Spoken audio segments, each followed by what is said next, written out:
बिस्मिल्लाहिर्रहमानिर्रहीम। अस्सलाम वालेकुम।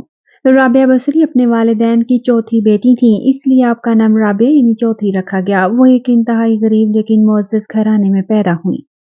राबिया बसरी के वालिदैन की गुर्बत का अंदाज़ा इस बात से लगाया जा सकता है, जिस रात राबिया बसरी पैदा हुई आपके वालिदैन के पास दिया जलाने के लिए तेल न था और ना ही आपको लपेटने के लिए कोई कपड़ा। आपकी वालिदा ने आपके वालिद से दरख्वास्त की कि पड़ोसियों से थोड़ा तेल ही ले आएं ताकि दिया जलाया जा सके।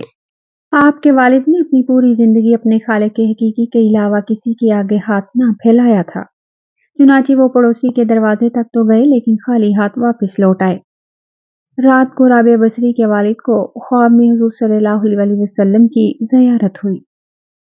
उन्होंने राबिया बसरी के वालिद को बिशारत दी कि तुम्हारी नौमौलूद बेटी खुदा की बरगुज़ीदा बंदी बनेगी और मुसलमानों को सही राह पर लेकर आएगी। तुम अमीर बसरा के पास जाओ, उसे हमारा पैगाम दो कि तुम हर रोज रात को 100 मरतबा और जुमेरात को 400 मरतबा दरूद का नजराना भेजते हो, लेकिन पिछली जुमेरात को तुमने दरूद शरीफ नहीं पढ़ा। लिहाजा इसके कफ़ारे के तौर पर 400 दिनार बतौर कफ़ारा ये पैगाम पहुंचाने वाले को दे दो। राबिया बसरी के वालिद उठे और अमीर बसरा के पास पहुंचे। इस दौरान आपकी आंखों से खुशी के आंसू जारी थे। जब अमीर बसरा को राबिया बसरी के वालिद के जरिए हुजूर सल्लल्लाहु अलैहि वसल्लम का पैगाम मिला तो ये जानकर इंतहाई खुश हुआ कि वो नबी आखिरुज़्ज़मां की नजरों में है। उसने शुक्राने के तौर पर फौरन 1000 दिनार गुरबा में तकसीम कराए। 400 दिनार राबिया बसरी के वालिद को अता किए और उनसे दरख्वास्त की कि जब भी किसी चीज की जरूरत हो बिला झिझक तशरीफ लाएं। कुछ अरसे बाद राबिया बसरी के वालिद इंतकाल कर गए। इसी असना में बसरा को सख्त कहत ने अपनी लपेट में ले लिया। कहत के दौरान राबिया बसरी अपनी बहनों से बिछड़ गई। एक बार राबिया बसरी एक काफले में जा रही थी कि काफले को डाकुओं ने लूट लिया। डाकुओं के सरगना ने राबिया बसरी को अपनी तहवील में ले लिया। आपको लूट के माल की तरह लौंडी बनाकर बेच दिया। आपका आका आपसे इंतहाई मेहनत और मुशक्कत का काम लेता था, इसके बावजूद आप दिन भर काम करती और रात भर इबादत करती रहती। इत्तफाकन एक दफा राबिया बसरी का आका आधी रात को जाग गया और किसी की गिरियाजारी की आवाज सुनकर देखने चला कि रात के इस पहर कौन इस तरह गिरियाजारी कर रहा है। वो ये देखकर हैरान रह गया कि राबिया बसरी अल्लाह ताला की हुजूर सर्व सजूद हैं और नहायती आजिज़ी के साथ कह रही हैं, अल्लाह तू मेरी मजबूरियों से खूब वाकिफ है। घर का काम मुझे तेरी तरफ आने से रोकता है। तू मुझे अपनी इबादत के लिए पुकारता है, मगर मैं जब तक तेरी बारगाह में हाजिर होती हूँ नमाजों का वक्त गुजर जाता है। इसलिए मेरी माजरत कबूल फरमा ले और मेरी गुनाहों को माफ कर दे। अपनी कनीज का ये कलाम और इबादत का ये मंजर देखकर राबिया बसरी का मालिक खौफ खुदा से लरस गया। उसने ये फैसला किया कि ऐसी अल्लाह वाली कनीज से अपनी खिदमत कराने की बजाय बेहतर ये होगा कि खुद उसकी खिदमत की जाए। सुबह होते ही वो आपकी खिदमत में हाजिर हुआ और अपने फैसले से आपको आगाह किया। उसने कहा, आज से आप मेरी तरफ से आजाद हैं। अगर आप इसी घर में क़याम करें तो मेरी खुशनसीबी होगी, वगरना आप अपनी मर्जी की मालिक हैं। ताहम अगर आप यहाँ से कूच कर जाने का फैसला करती हैं तो मेरी बस एक दरख्वास्त है कि मेरी तरफ से की जाने वाली तमाम ज्यादतियों को उस ज़ात के सदके माफ कर दें जिसकी आप रातों को जाग जाग कर इबादत करती हैं।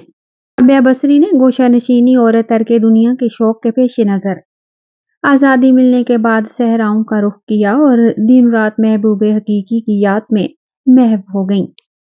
गुर्बत, नफियजात और इश्क इलाही उनके साथी थे। उनकी कुल मताए हयात एक टूटा हुआ बर्तन, एक पुरानी दरी और एक ईंट थी जिसे वो तकिए का काम लेती थी। वो तमाम रात इबादत और रियाजत में गुजार लेती थी और इस खौफ से नहीं सोती थी कि इश्क इलाही से दूर ना हो जाएं। जैसे जैसे राबिया बसरी की शोहरत बढ़ती गई, आपके मुतकिदीन की तादाद में भी इजाफा होता गया। आपने अपने वक्त के जायद उलमा, मुहद्दिसीन और फुकहा से मुबाहिसों में हिस्सा लिया। राबिया बसरी की बारगाह में बड़े बड़े उलमा नहायत न्याज़मंदी के साथ हाजिर हुआ करते थे। इन बुजुर्गों और उलमा में सरे फहरिस्त हजरत सुफियान सौरी रहमतुल्लाह अलैह थे और जिन्हें अमीरुल मोमिनीन फिल हदीस के लक़ब से भी याद किया जाता है। राबिया बसरी को शादी के कई पैगामात आए, जिनमें से एक पैगाम अमीर बसरा का था। لیکن آپ نے تمام پیغامات کو رد کر دیا کیونکہ آپ کے پاس سوائے اپنے پروردگار کے کسی اور چیز کے لیے وقت نہ تھا اور نہ ہی طلب۔ ابتدا میں حضرت رابعہ بصری کے حسن و جمال کی دھوم مچی ہوئی تھی، مگر جوانی کے شب و روز انہوں نے یاد الہی میں گزار دیے۔ ان کے چہرے پر پاکیزگی کا ایک ایسا نقاب تھا کہ دیکھنے والوں کی نگاہیں خود بخود جھک جاتی تھیں۔ اسی زمانے میں ایک نوجوان نے انہیں رات کے اندھیرے میں ایک قبرستان میں چاند کی طرح دمکتے ہوئے دیکھا۔ وہ آپ کو کوئی غیر مرئی مخلوق سمجھ کر بھاگ کھڑا ہوا، لیکن دوسری صبح جب اسے وہی چہرہ بصرہ کے ایک بازار میں نظر آیا تو عقل و خرد سے ہاتھ دھو بیٹھا اور دن رات اسی کے تصور میں رہنے لگا۔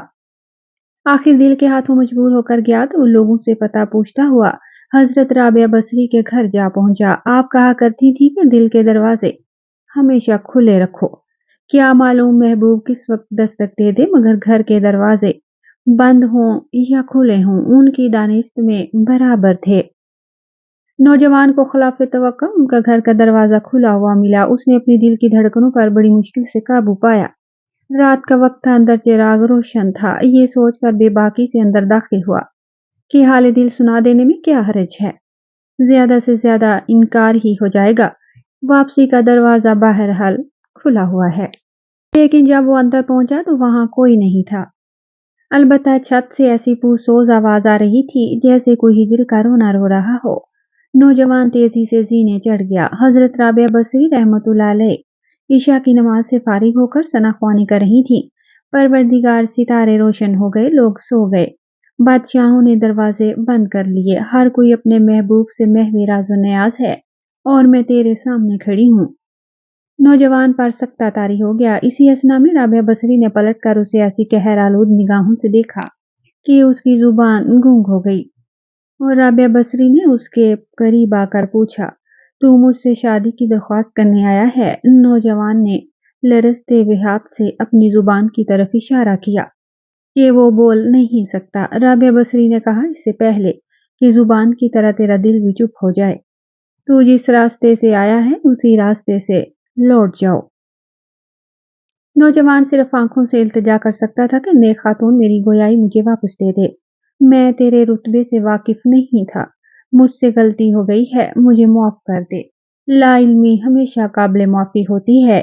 اس کے خاموش آنسوؤں کے جواب میں حضرت رابعہ بصری نے کہا، نوجوان، اگر تو نے مجھ سے کوئی زیادتی کی ہوتی تو میں یقیناً تجھے معاف کر دیتی۔ میں نے خود کو بہت پہلے اپنے رب کے حوالے کر دیا تھا۔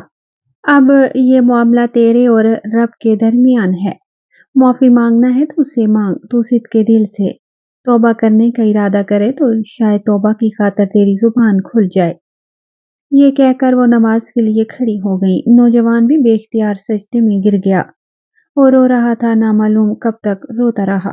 جب اسے ہوش آیا تو زبان کھل چکی تھی اور توبہ توبہ کا ورد کر رہی تھی۔ بصرہ کے بازاروں میں سالہ سال تک ایک مجذوب گرمی جاڑے برسات سے بے نیاز ہو کر دیوانہ وار توبہ توبہ کے نعرے لگاتا رہا۔ اس کے نعروں سے بصرہ کی راتیں گونج اٹھتی تھیں، بچے سہم کر ماؤں کے سینوں میں دبک جاتے تھے۔ آخر ایک دن وہ مجذوب اچانک ہی ایک دن غائب ہو گیا، پھر کبھی اس کا پتہ نہ چلا۔ وہ مجذوب وہی مذکورہ نوجوان تھا جو حضرت رابعہ بصری کی بدولت دربار خداوندی میں مقرب ٹھہرا۔ ایک مرتبہ رابعہ بصری جذب کی حالت میں بصرہ کی گلیوں میں ایک ہاتھ میں مشعل اور دوسرے ہاتھ میں پانی لیے جا رہی تھیں۔ لوگوں نے ان سے پوچھا، یہ آپ کیا کرنے جا رہی ہیں؟ تو رابعہ بصری نے جواب دیا، میں اس آگ سے جنت کو جلانے، اس پانی سے دوزخ کی آگ بجھانے جا رہی ہوں، تاکہ لوگ اپنے محبوب حقیقی کی پرستش جنت کے لالچ یا دوزخ کے خوف سے نہ کریں، بلکہ لوگوں کی عبادت کا مقصد محض اللہ کی محبت بن جائے۔ ایک مرتبہ رابعہ بصری سے پوچھا گیا کہ آپ شیطان سے نفرت کرتی ہیں؟ تو رابعہ بصری نے جواب دیا، خدا کی محبت نے میرے دل میں اتنی جگہ ہی نہیں چھوڑی کہ اس کی جگہ کسی کی محبت یا نفرت سما سکے۔